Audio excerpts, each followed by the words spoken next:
জয়গুরু।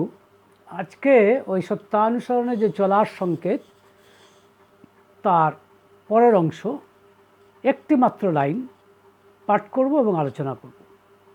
ঠাকুর লিখছেন, অনুরোধ করো কিন্তু হুকুম দিতে যেও না। বলছেন অনুরোধ করো কিন্তু হুকুম দিতে যেও না। ইংরেজিতে এরকম, request but do not seek to order. Request but do not seek to order. ছোট্ট এক লাইনের কথা, হ্যাঁ, এটা নিয়ে আলোচনা করার কিছু আছে কি না সেটা অনেকের সময় ভাবনা চিন্তা হয় বটে, কিন্তু ভেবে দেখলে দেখা যায় এ নিয়ে একটা মহাকাব্য লেখা যায়, এটা আমার ধারণা। হ্যাঁ, তো যাই হোক, যারা এই আমার চ্যানেল অনুকূল কথা শোনেন তারা হয়তো খানিকটা অনুমান করতে পারছেন বা অনুভব হয়তো করতে পারছেন। তো এই এই যে বললেন ঠাকুর যে অনুরোধ করো কিন্তু হুকুম দিতে যেও না। একটি ঘটনা আপনাদের সামনে বলি। ঠাকুর বসে আছেন তার শুভ্র শয্যায়, এবং সেখানে একটি ভক্ত, সে ঠাকুরের সাথে কথা বলতে বলতে আস্তে আস্তে এগিয়ে গিয়ে ওই ঠাকুর যেখানে বসে আছেন সেই খাটে গিয়ে তার গাটা প্রায় লাগিয়ে দিয়েছেন, এবং আলটিমেটলি বলা যায় ওই খাটে হেলান দিয়ে, খাট তো নয় তক্তপোষ যাই বলুন, তাতে হেলান দিয়ে সে ঠাকুরের সাথে কথা বলছে। এইটি সহ্য করতে না পেরে প্যারিদা, ঠাকুরের অন্যতম ভক্ত এবং আশ্রমের সদাসর্বদা সবসময়ের জন্য যে চিকিৎসক, যিনি চিকিৎসার মাধ্যমে মানুষের বহু সেবা করেছেন, এই প্যারিদা, যাকে আমরা প্যারিদা বলে তিনি সমধিক প্রসিদ্ধ, প্যারিদা এটি সহ্য করতে না পেরে তাকে ধমক দিয়ে বলেছেন, আপনি দেখতে পাচ্ছেন না ঠাকুরের তক্তপোষে আপনি নিজের শরীরটা এলিয়ে দিয়েছেন, সরে যান এখান থেকে, এরকম কথা বল। ঠাকুর এই প্যারিদার এই গেস্টার দেখে কিছু বললেন না অবশ্য। আর এইটা শুনে ওই ভদ্রলোক যিনি ছিলেন তিনি থতমত খেয়ে গেছেন। তিনি হয়তো অ্যাকচুয়ালি মানে অসাবধানতাবশতই এটি করেছেন, বা আদর্শের বসে হয়তো করেছেন, অন্যায় করেছেন, তাতে কোনো সন্দেহ নেই। কিন্তু এরকম একটা রাফ মানে রিবার্টাল আসবে এরকম তিনি ভাবতে পারেননি। তিনি চমকে গেছেন, তিনি দূরে সরে গেছেন। কিছুক্ষণ পরে তার কথাবার্তা শেষ হয়ে গেছে, তিনি চলে গেছেন। তখন ঠাকুর প্যারিদাকে বলছেন, দেখ, ও যে বসেছিল, তুই এরকমভাবে বললি কেন কথা, তোর এরকম খোন্তা মারা কথা কেন? ঠাকুরের এক্সাক্ট ওয়ার্ডটা হচ্ছে এই খোন্তা মারা কথা, মানে হুকুম দেওয়ার কাইন্ড অফ, মানে অর্ডার করছে বেরিয়ে যা। তখন প্যারিদা বলছে, এইসব লোকগুলো ঠাকুর এইরকমই, হ্যাঁ, কথা শোনে না, এরকম করে, যে এই এই অভদ্র ভাষাতেই বলতে হয়, এইভাবেই বলতে হয়। ঠাকুর বলছে এটা ঠিক নয়, মানে বোঝাতে চাইছেন যে তুই তো এটাকে মানে অনুরোধের সুরেও বলতে পারতিস, তাতে কাজ না হলে হয়তো এটা বলা যেত। এইভাবে ঠাকুর না বললেও, মানে ঠাকুর এটা চান না যে এরকমভাবে কেউ অর্ডার করুক। দেখুন এই ঠাকুরের আচরণ দেখুন। আবার এটাও ঠিক, ওই ভদ্রলোক থাকাকালীন কিন্তু তিনি প্যারিদাকে এই কথা বলেননি, যাতে প্যারিদার সম্মান সেই অর্থে নষ্ট না হয়। যে জন্য ঠাকুর বলছেন না, যে কাউকে যদি বলিস কিছু সংশোধনের তরে, গোপনে তারে ডেকে বলিস সমবেদনা ভরে। এরকম অনেকটা এরকম, এক্স্যাক্ট হয়তো এরকম নয়, এই এই বাণী বলছেন। এভাবে প্যারিদাকে তিনি শেখালেন বলতে গেলে। তো এবং ঠাকুর নিজে দেখুন কী করতেন মানুষের সাথে। মানুষের হয়তো এক গ্লাস জল চাইছেন কারো কাছে, মনি এক গ্লাস জল দিবি, যেন করু, মানে তিনি মানে এইটা পেলে যেন বর্তে যান, এরকম একটা অ্যাটিচিউড। অথচ যারা রয়েছে তার সেবায়, সেবক যারা, তারা তো দেবেই, এবং সেই অর্থে সেবকরা তার ভক্ত, তাই তিনি তাদের সেই ভক্তদের কাছে চাইলে অর্ডার তো করতে পারেন, হুকুম তো করতে পারেন, কিন্তু করেন না। তো দেখা যায় তার প্রতিটি অ্যাটিচিউডই হচ্ছে অনুরোধের সুর। হ্যাঁ, আবার দেখুন আরেকটি ঘটনা, আমি আপনার আগের ভিডিওতে বলেছিলাম যে ব্যাখ্যাটা, সত্যানুসরণের ব্যাখ্যাটা তার জীবন দিয়ে, তার আচরণ দিয়েই বোধহয় সবচেয়ে বেশি ভালো করা যায়। মানে গঙ্গা জলে গঙ্গা পূজা, তো এটা সেটাই করার চেষ্টা করছি। তো এখন দেখুন, একদিন ঠাকুর বসে আছেন, তা দখল প্রামাণিক সম্ভবত তার নাম, তিনি এসেছেন, ও গ্রামের একজন সাধারণ মানে চাষি, ঠাকুর সবার সাথেই কথা বলেন। তা তিনি সম্ভ্রমের সাথে ওই দখল প্রামাণিক যেহেতু ঠাকুরকে তো বোঝেন তিনি কে, তাই সম্ভ্রমের সাথে একটু দূরে দাঁড়িয়ে আছে। তো ঠাকুর তার সাথে কথাবার্তা বলছেন, বলা কী চাষ করলি, কীরকম ধান চাল পেলি ইত্যাদি ইত্যাদি বলছে। তো দখল প্রামাণিক ওই দূর থেকেই কথা বলছে।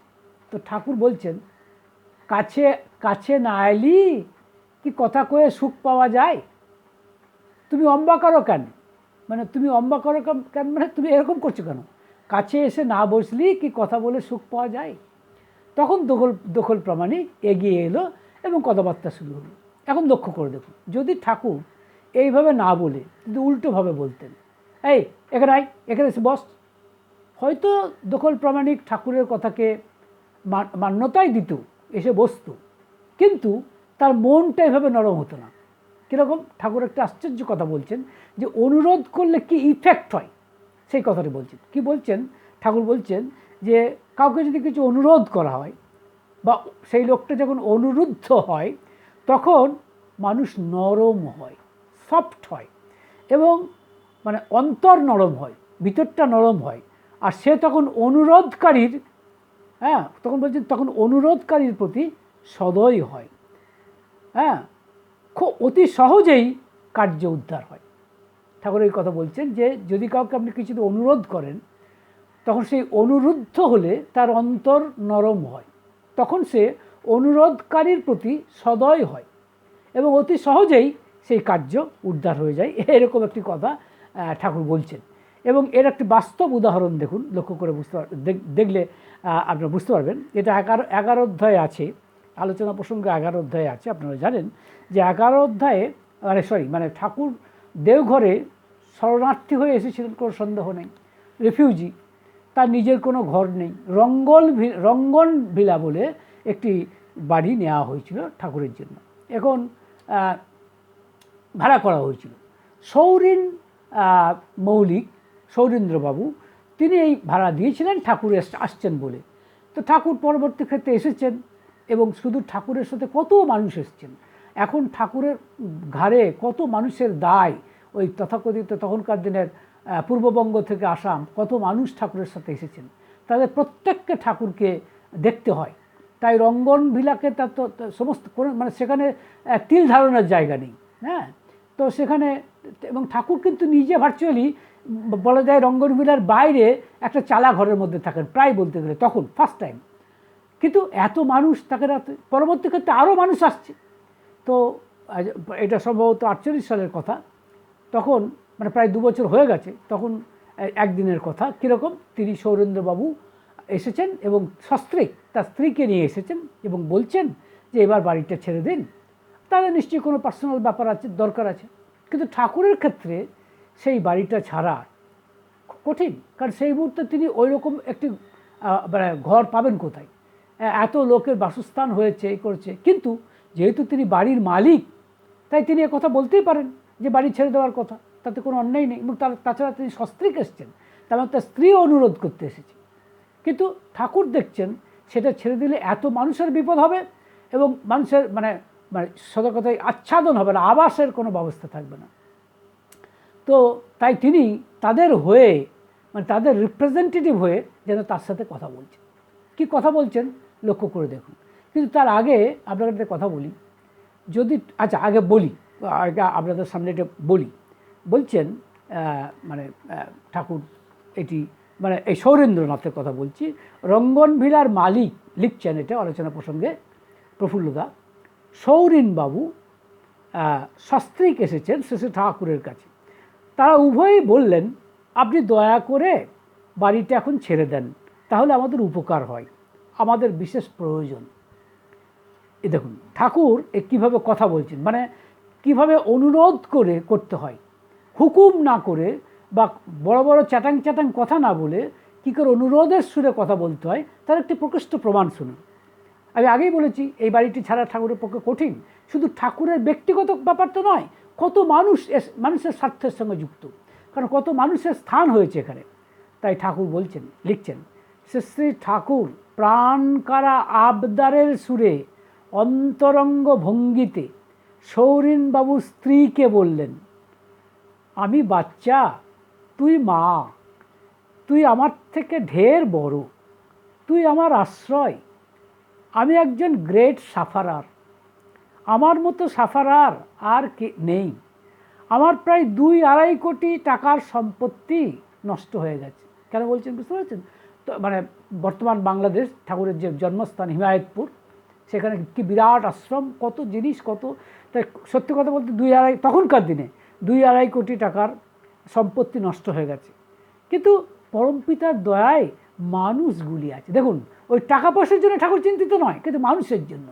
তাই বলছেন কিন্তু পরমপিতার দয়ায় মানুষগুলি আছে, তাদের নিয়েই আমি।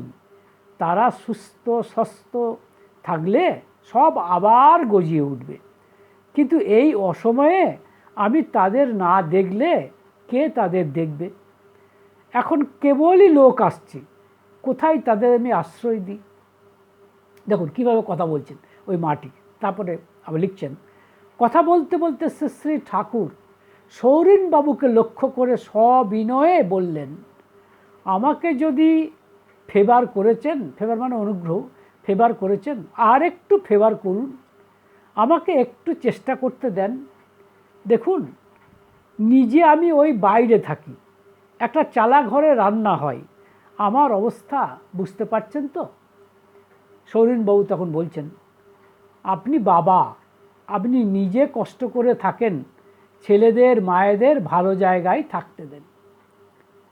তখন ঠাকুর কি বলছেন? শেষে ঠাকুর শিশুর মতো সরল সহজ স্বাভাবিকভাবে বললেন, আপনিও আমার বাবা, বাবা আছেন, মা আছেন, আপনাদের কাছে ছেলে আমি আবদার জানাচ্ছি, গরিব বামুন আমি, আপনাদের কাছে ভিক্ষা চাই, যাতে ওখানে থাকতে পারি। তারপরে প্রফুল্লদা লিখছেন, উভয়েই শেষে ঠাকুরের কথা শুনে মুগ্ধ হয়ে গেলেন। রঙ্গনভিলা ছাড়ার কথা দ্বিতীয়বার আর উচ্চারণ করলেন না। হ্যাঁ, চিন্তা করুন, এই যে ঘটনাটা আপনাদের বললাম, কেন বললাম? যে স্বয়ং ভগবান কীভাবে অনুরোধ করছেন বাড়ির মালিক। এই প্রসঙ্গে আপনাদের কথা বলি, সেই সময়তেও যদি ঠাকুর এরকম কথা বলতেন সৌরেনবাবুকে, যে আপনাকে দেখুন, আপনি তো বাড়ি ভাড়া পাচ্ছেন, আমার বহু লোক আছে, এখানে থাকতে হবে, আমি, এবং যদি ঠাকুর তথাকথিতভাবে একটু অন্যভাবে কথা বলতেন, সৌরেনবাবুর সমস্ত ক্ষমতা থাকলেও ঠাকুরকে সরাতে পারতেন না। তার কারণ ঠাকুরের তখনই ভক্তের সংখ্যা নেহাত কম নয়, এমনকি দেওঘরেও। সুতরাং চাইলে কিন্তু সব করতে পারতেন তিনি। আবার তারপরে তখন তিনি স্বয়ং ঈশ্বর হয়ে ঠাকুরের কথাগুলি শুনুন। এই কথাগুলো বলতে বলতে অশ্রুমোচন করা বড় কষ্টকর হয়ে দাঁড়ায়। দেখুন, ঠাকুরের অবস্থায় দাঁড়িয়ে আপনারা ব্যাপারটা বোঝার চেষ্টা করুন। হ্যাঁ, তখন না খুব কষ্ট হয় যে ঠাকুর প্রভু আমাদের জন্য বলছেন, কিন্তু ওই সমস্ত লোকেদের, ওই সমস্ত শরণার্থীদের জন্য, যারা সমস্ত দেশ বাড়ি ছেড়ে চলে আসতে হয়েছে যাদের, তাদের জন্য ঠাকুর এরকমভাবে কাতর প্রার্থনা জানাচ্ছে। এবং দেখুন, এরকমভাবে অনুরোধ করলেন বলে তারা কি হলো? তারা নরম হলো, এবং তাদের অন্তর নরম হলো, এবং অন্তর নরম হওয়ার ফলে অনুরোধকারীর প্রতি তারা সদয় হলো, এবং সহজেই কার্যোদ্ধার হয়ে গেল। তারা কিন্তু আর রঙ্গনভিলাটা ফেরত নেননি। এই প্রসঙ্গে বলি, আজও কিন্তু এই রঙ্গনভিলাকে নিয়েই দেওঘর। সুতরাং এটা লক্ষ্য করুন। এখন এটা অবশ্যই সম্ভবত সৎসঙ্গেরই সম্পত্তি হয়ে গেছে, সেটা আলাদা কথা। কিন্তু হোয়াট ইজ ইম্পর্ট্যান্ট সেটা হচ্ছে অনুরোধ করা কাকে বলে, এটা লক্ষ্য করে দেবেন। এখানে হয়তো আপনারা বলতে পারেন, আরে বাড়িওয়ালার কাছে তো অনুরোধ করতেই হবে যদি থাকতে হয়। উত্তর হচ্ছে এই, ঠাকুরের পজিশনে লোক অনুরোধ না করলেও পারেন। কারণ বহু লোক আছেন যারা মানে বাড়ি ভাড়া নিয়ে পরবর্তী ক্ষেত্রে বড় বড় কথা বলেন, মামলা মকদ্দমার কথা বলেন, এ নিয়ে কত মামলা মকদ্দমা হয়, সেটা অন্য কথা। কিন্তু সেটা কথা নয়, ঠাকুর স্বয়ং ঈশ্বর হয়ে তিনি কীরকম কাতর নিবেদন জানাচ্ছেন, অনুরোধ করছেন। তাহলে অনুরোধ করলে যে অতি সহজে কার্য সিদ্ধি হয়, এটা কিন্তু তার একটা প্রমাণ। আর একটা কথা, মানুষ কখন একটা মানুষকে হুকুম দিতে যায়? যখন তার বিত্ত বাড়ে, ক্ষমতা বাড়ে, সম্পত্তি বাড়ে, হ্যাঁ, যখন তার পাওয়ার, মানি এগুলো বাড়ে, তখন কিন্তু তার হুকুম দেওয়ার ইচ্ছে হয়। হয়তো নিজের ততটা ইচ্ছা না থাকলেও ওই বলে না, বাবু যত বলে পারিষদ দলে বলে তার শতগুণ। তাকে কেন্দ্র করে একটা পারিষদ দলের মানে সৃষ্টি হয়ে যায়। এই পারিষদ দল যাকে বলে আর কি, হ্যাঁ, এই সমস্ত পারিষদরা তাদেরকে উত্তেজিত করে, তাকে উত্তেজিত করে, এই আপনি কেন এরকম করছেন, আপনার একটু পার্সোনালিটি থাকবে, আপনি একটু অন্যভাবে কথা বলবেন। এতে করে ধীরে ধীরে সে নিজের এই আসরিক প্রবৃত্তিটা তার গড়ে ওঠে। তখন সে হুকুম দিতে যায়। হুকুম দেওয়া মানেই, মনে রাখবেন, হুকুম দেওয়া মানেই হচ্ছে ডেফিনেটলি আপনার অন্যকে আন্ডার এস্টিমেট করা, তাই নয় কি? অন্যকে আন্ডার এস্টিমেট করলে তখন হুকুম দেওয়ার একটা ইচ্ছা আসে স্বাভাবিকভাবেই। তো তাই তখন কিন্তু এই যে হুকুম দিচ্ছে বা অন্যকে আন্ডার এস্টিমেট করছে, তার মানে দম্ভ পেয়ে বসেছে, তার মানেই তার মধ্যে আপনার দম্ভ পেয়ে বসেছে, দর্প পেয়ে বসেছে, অহংকার পেয়ে বসেছে, এগুলো কিন্তু সব পেয়ে বসে, অর্থাৎ আসরিক প্রবৃত্তি যেগুলি সেগুলি কিন্তু সম্পূর্ণ পেয়ে বসেছে। আপনারা জানেন গীতার ষোড়শ অধ্যায় মানে 16 নম্বর অধ্যায় হচ্ছে দৈবাসুর যোগ, দৈবাসুর সম্পদ যোগও বলা যায়। অর্থাৎ মানে অসুর প্রবৃত্তি লোক তাদের কি থাকে সেইটাই ভগবান শ্রীকৃষ্ণ বলছেন। হ্যাঁ, মানে চমৎকার করে তিনি বলছেন এই কথাগুলি। দম্ভ দর্পোভিমানশ্চ ক্রোধ পারুষ্যম এব চ অজ্ঞানম চাভিজাতস্য পার্থ সম্পদম আসুরিম। আবার বলছি, দম্ভ দর্পোভিমানশ্চ ক্রোধ পারুষ্যম এব চ অজ্ঞানম চাভিজাতস্য পার্থ সম্পদম আসুরিম। এগুলো হচ্ছে সম্পদ, দম্ভ, দর্প, এগুলো হচ্ছে দম্ভ, এই মানে আসরিক প্রবৃত্তি। আর এগুলো হবেই যখন মানুষের বৃত্ত হয়, সব মানুষের অবশ্যই নয়। সেই জন্য একটা কথা মানুষ সম্ভবত বলে যে যারা ঐতিহ্যবাহী মানুষ, সংস্কৃতিবান মানুষ, তাদের এত সহজে হয় না।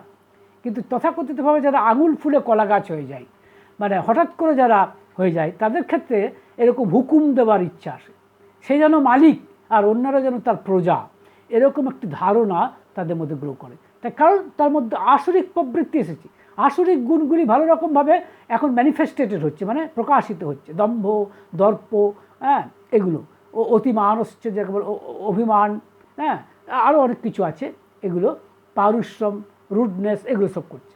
তাই ভগবান শ্রীকৃষ্ণ বলছেন যে O son of Pritha, Pritha means the other name of mother of Arjun, that is Pritha, that is, you see, O son of Pritha, the attributes of one, that is that person which has the demonical nature, তাদের ক্ষেত্রে কি হয়? আর generally religious ostentation, and then pride and haughtiness, as also rudeness and anger. These are the attributes of, you see, a person having demonical nature. সুতরাং এটাও কিন্তু একটা interesting ব্যাপার যে এটা রয়েছে। সুতরাং এই যখনই দেখবেন কেউ হুকুম দিতে যাচ্ছে, তার মানেই তার আসরিক প্রবৃত্তি এসে গেছে, এ বিষয়ে কোনো সন্দেহ নেই। ঠিক এই জায়গাতেই ঠাকুর আমাদের শ্রদ্ধাবান হতে শেখাচ্ছেন। গীতাও তাই, ভগবান ঠাকুরের মানে চাষটাই হচ্ছে শ্রদ্ধার চাষ। তিনি আমরা লক্ষ্য করে দেখছি তার মাস্টারমশাই ঘটনাক্রমে তিনিও তার শিষ্য, তথাপি দূর থেকে আসা দেখেই ঠাকুর সঙ্গে সঙ্গে অত্যন্ত সযত্নে তার গড়গড়াটাকে সরিয়ে নিতে বলছেন এবং তিনি দাঁড়িয়ে পড়ছেন এবং তিনি তার মাস্টারমশাই যতক্ষণ না আসছেন তিনি স্ট্যান্ড স্টিল দাঁড়িয়ে আছেন। এবং যখন এলেন মাস্টারমশাই বলছেন আগে আপনি বসুন, মাস্টারমশাই অবাক, বলছেন না না তুমি আগে বসো, হ্যাঁ, কিন্তু বসছেন না। তার কারণ ওই যে কেন, কারণ ঠাকুরের এই আচরণের মধ্যে দিয়ে আমাদের শিক্ষা দিচ্ছেন। কে শিক্ষা দিচ্ছেন? ভগবান শ্রীকৃষ্ণ যেটি বলছেন সম্ভবত চতুর্থ অধ্যায়ের 39 নম্বর শ্লোকে, শ্রদ্ধাবান লভতে জ্ঞানম তৎপর সংযতেন্দ্রিয় জ্ঞানম লব্ধা পরম শান্তিম অচিরেণ অধিগচ্ছতি। আবার বলছি, শ্রদ্ধাবান লভতে জ্ঞানম তৎপর সংযতেন্দ্রিয় জ্ঞানম লব্ধা পরম শান্তিম অচিরেণ অধিগচ্ছতি। তার মানে যে শ্রদ্ধাবান, শ্রদ্ধাবান মানে কিসের উপরে? যার গুরুর উপরে শ্রদ্ধা আছে, যিনি বেদান্ত দর্শনে বিশ্বাসী এবং যিনি পরিশ্রমী, হ্যাঁ, এবং যার নিজের অঙ্গ প্রত্যঙ্গের প্রতি কন্ট্রোল বা সংযম আছে, সে কিন্তু জ্ঞান লাভ করবেই। আর এই জ্ঞান লাভ করে সে কি হবে না, পরম শান্তিকে অনুভব করতে পারবে, অর্থাৎ সোজা কথায় শান্তির রাজ্যে সে চলে যেতে পারবে। সুতরাং ব্যাপারটা এরকম, the man who has faith, faith in which? Faith in mentor, faith in Vedanta philosophy, and has, you see, and is diligent and has control over organs, he definitely attains knowledge, and achieving knowledge he will soon, you see, attain the, or he would soon attain the, you can say, the kingdom of peace, you can say. So this is the ভগবান শ্রীকৃষ্ণ শ্রদ্ধা। ঠাকুর শেখালেনই শ্রদ্ধার চার শেখাতে, তাই বারবার বলছেন হুকুম করতে যেও না। যে শ্রদ্ধাবান তার একটি লক্ষণই হচ্ছে তিনি অনুরোধ করেন কিন্তু হুকুম করেন না। কারণ হুকুম করলে হয়তো সাময়িক টেম্পোরারি একটা লাভ হতেও পারে, কিন্তু যাকে হুকুম করা হচ্ছে তার অন্তরে কিন্তু আঘাত দেওয়া হচ্ছে। কোনো না করে সে হয়তো বাধ্য হচ্ছে আপনার হুকুম তামিল করতে, কিন্তু মনে রাখবেন তারও একটা অন্তর আছে, সেও একটা এক্সিস্টেন্স, সেও একটা অস্তিত্ব। তাই আপনি যদি কাউকে অপমানিত করেন, আপনি যদি করেন, মনে রাখবেন তাহলে এমনকি সাপ পর্যন্ত লেগে যেতে পারে। ঠাকুরকে এই প্রসঙ্গে একজন প্রশ্ন করেছিলেন যে এই যে মানুষ সাপ দেয়, এটি কি লাগে? তখন ঠাকুর উত্তর দিয়েছিলেন, একটা আশ্চর্য উত্তর, আপনারা শুনে অবাক হয়ে যাবেন। ঠাকুর বলছেন, যদি এমন হয় যে কারণে সাপ দিচ্ছে, সেটা যদি সত্তা বিধ্বস্ত হওয়ার কারণে হয়, অর্থাৎ কেউ এমন কথা বলেছে বা এমন আচরণ করেছে বা এমন কর্ম করেছে বা তার প্রতি বিহেভ করেছে যাতে তার সত্তা বিধ্বস্ত হয়েছে, মানে তার এক্সিস্টেন্স যেখানে স্যাটার্ড হয়েছে, সেখানে কিন্তু সে যদি সাপ দেয় তাহলে লাগবেই। ইট হ্যাজ ইফেক্ট, ঠাকুর অনুকূলচন্দ্রের কথা। কিন্তু যদি প্রবৃত্তির অভিভূতিকে অভিভূতির কারণে সাপ দেয় তবে তা লাগবে না। কীরকম লোকে বলে না যে শকুনের সাপে গরু মরে না, কারণ শকুন সাপ দিচ্ছে গরুকে, কারণ সে খাবে বলে, তার স্বার্থের জন্য। সেরকম অনেকটা সেরকম যে কিছু মানুষ আছে যারা মানুষকে, ধরুন কেউ উন্নতি করছে ভালোভাবেই, সৎ পথেই সে উন্নতি করছে, আরেকজন দেখতে পাচ্ছে না, সে তখন বলছে দেখো ভগবান দেখবে, হ্যাঁ চিরদিন তোর এরকম যাবে না, দেখবি একদিন তুই ছোট হয়ে যাবি, নিচু হয়ে যাবি, এইরকম যে বলছে, সেই সাপ কিন্তু লাগবে না। তার কারণ সে বলছে আউট অফ জেলাসি, হিংসা থেকে বলছে, কোনো সন্দেহ নেই, সে এখানে কাজ হবে না। কিন্তু ধরুন অত্যন্ত সাধারণ মানুষ, তাকেও যদি সাপ দেয় মানুষ, তার কিন্তু লেগে যাবে। যেমন অধ্যাপক পঞ্চানন সরকার মহাশয়, তিনি একজন যুবককে আশ্রমটা ঘুরিয়ে দেখিয়েছিলেন। তখন আশ্রমটা ঘুরিয়ে দেখে পরে সমস্ত খুঁটিনাটি করে তিনি বুঝিয়েছেন। পরবর্তী ক্ষেত্রে এক জায়গাতে কতগুলি বানরকে রাখা হয়েছে, সেই বানরকে দেখে তিনি এই যুবকটি অত্যন্ত উত্তেজিত এবং উল্লসিত। এটি দেখে যখন পঞ্চানন দত্তকে জিজ্ঞেস করছে, এখানে তোমার কি ভালো লাগলো? এতগুলো কর্মক্ষেত্র দেখলে, কর্মযজ্ঞ দেখলে, কি ভালো লাগলো? ঠাকুরের কথা শুনলে? বলছে ওই বানরগুলোকে ভালো লাগলো। উনি সহ্য করতে পারেননি, রাগের মাথায় তিনি তাকে কান বলে দিয়েছিলেন। এটা কিন্তু সাপ হয়ে দাঁড়ালো, কারণ তার সত্তা বিধ্বস্ত হলো।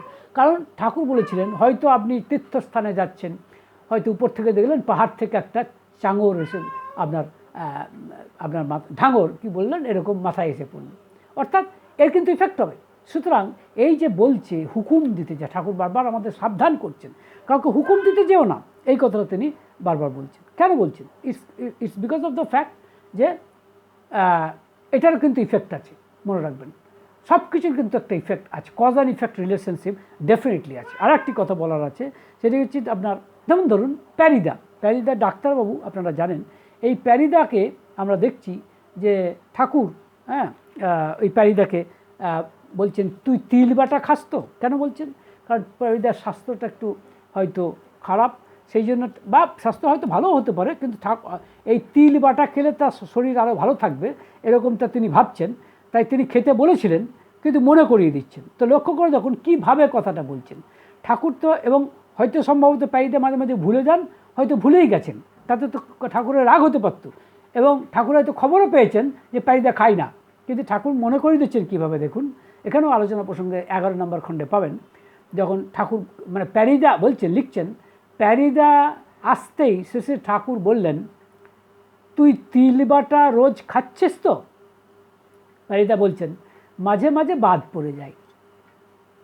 শেষে ঠাকুর বলছেন, বাদ দেওয়া ভালো না, তোর শরীর ভালো না থাকলে আমারই মুশকিল, আমার জন্যই তোর শরীর ভালো রাখা লাগে। লক্ষ্য করে দেব। এবং মানে এমনভাবে বলছেন যেন তার দায়, মানে তাকে শরীরটা রাখতে কারণ তার দায়। তখন প্রফুল্লদা লিখছেন, শেষে ঠাকুরের স্নেহকমল কথাগুলি শুনে শুধু প্যারিদার নয়, উপস্থিত সকলেরই প্রাণ জুড়িয়ে গেল। রুদ্র বৈশাখের প্রচণ্ড তাপ ক্ষণেকের তরে কোথায় যেন অবলুপ্ত হয়ে গেল। লক্ষ্য করে দেখুন এ কথা বলার স্ট্র্যাটেজি কীরকম হতে পারে। প্যারিদা অত্যন্ত অনুগত একজন ভক্ত, অনেক কম বয়সী ঠাকুরের তুলনায়। ঠাকুর তো তাকে হুকুম দিয়ে বলতে পারতেন, কিন্তু না, এটা ঠাকুরের নেচার নয়। হ্যাঁ, ঠাকুরের নেচারটাই হচ্ছে এরকম ধরনের, যে কথাবার্তাগুলো এরকমভাবে। যেমন এটা আপনারা আলোচনা প্রসঙ্গে 5 নম্বর খণ্ডে পাবেন। ক্যাপেল ব্রিটন বলে একজন ইংরেজ যুবক ইংরেজ এসেছেন ঠাকুরের সঙ্গে, তিনি আধ্যাত্মিকতা নিয়ে কাজ চর্চা করছেন এবং তিনি ঠাকুরের কাছে কিছু প্রশ্ন করতে চাইছেন, জানতে চাইছেন। তো যখন প্রথম আসছেন ঠাকুরের কাছে, মানে খাওয়া দাওয়া করার পরে, ঠাকুর বলছেন, তোমার কি বলছেন দেখুন, বলছেন, তোমার এখানে কিছু কষ্ট হচ্ছে না তো? ফার্স্ট কথা। তখন ক্যাপেল ব্রিটন বলছে, না না, কেন কষ্ট হবে? ঠিক একই কথা কীভাবে বলছেন দেখুন। ও মানে কখনো মানে কি প্রথমেই কথা দিয়েই তিনি করছেন। আবার পরবর্তী ক্ষেত্রে আমরা দেখছি মিস আই থিঙ্ক সাইক্স সম্ভবত নাম, বা অন্য নামও হতে পারে, তিনি এসেছেন হাউজামান্দার মায়ের সাথে, তারও কিছু প্রশ্ন ছিল, তিনি প্রশ্নগুলো উত্তর দিয়েছেন ঠাকুর। তা উত্তর দেওয়ার পরে সেই মাটি বলছেন যে আপনার অনেক সময় নষ্ট করলাম এবং আপনি আমাদের জন্য, আমার জন্য এত কষ্ট করলেন, আপনার কথাগুলো কিন্তু ভারী চমৎকার লাগলো। তখন ঠাকুরের উত্তরটা শুনুন। ঠাকুর বলছেন, মায়ের কাছে অবোধ শিশুর কথা, হ্যাঁ, সে খারাপ, সে ভুলই হোক আর ঠিকই হোক, মায়ের কাছে ভালোই লাগে। চিন্তা করুন, যা ঠাকুরের কাছে প্রত্যেকটি জিনিস শেখার, মানে তার প্রতিটি আচরণ বোধহয় আমার ধারণা আমাদেরকে শেখানোর জন্য। হ্যাঁ, অথচ কি উচ্চ আধ্যাত্মিক স্তরের কথা তিনি সেখানে বলেছেন। কিন্তু তা সত্ত্বেও আমরা লক্ষ্য করে দেখছি যে তা সত্ত্বেও কিন্তু তিনি কীরকম, তিনি যেন সবসময় হয়ে আছেন যাকে বলে মানে মানে একেবারে, অথচ তিনি সেখানকার মানে বলতে পারেন সর্বেশ্বর বলা যায়। হ্যাঁ, কিন্তু এই যে অনুরোধের, তার টোনটাই ছিল অনুরোধের টোন। এবং আরেকটা কথা এখানে বলার আছে যে অন্যায় করলে এক্সিস্টেন্স পর্যন্ত শীর্ণ হয়ে যায়। এই প্রসঙ্গে আপনি মনে করে রাখবেন, একটা গল্প বলবো বনফুলের। গল্পটির নামটি মনে করতে পারছি না। ঘটনাটা মানে হচ্ছে লক জ নিয়ে, মানে কখনো কখনো জোরে চিৎকার করতে গেলে দুটো লক হয়ে যায়। তো কথাটা কি বলছিলেন ঠাকুর, যে মানে হুকুম করলে বা মানে সোজা কথায় কড়া কথা বললে এক্সিস্টেন্স, আমাদের সত্তা, আমাদের অস্তিত্ব শীর্ণ হয়ে যায়, মানে দুর্বল হয়ে যায়। এটা ঠাকুর অনুকূলচন্দ্রের কথা, বিচিত্র কথা, কিন্তু এটা ঘটনা। এটা আমি একদিন এই গল্পটির আকারে বলার চেষ্টা করব। আজকে হয়তো ভিডিওটা দীর্ঘায়িত হয়ে যাচ্ছে বলে এইখানেই আমি আমার আলোচনা দাড়ি টানছি। ভালো।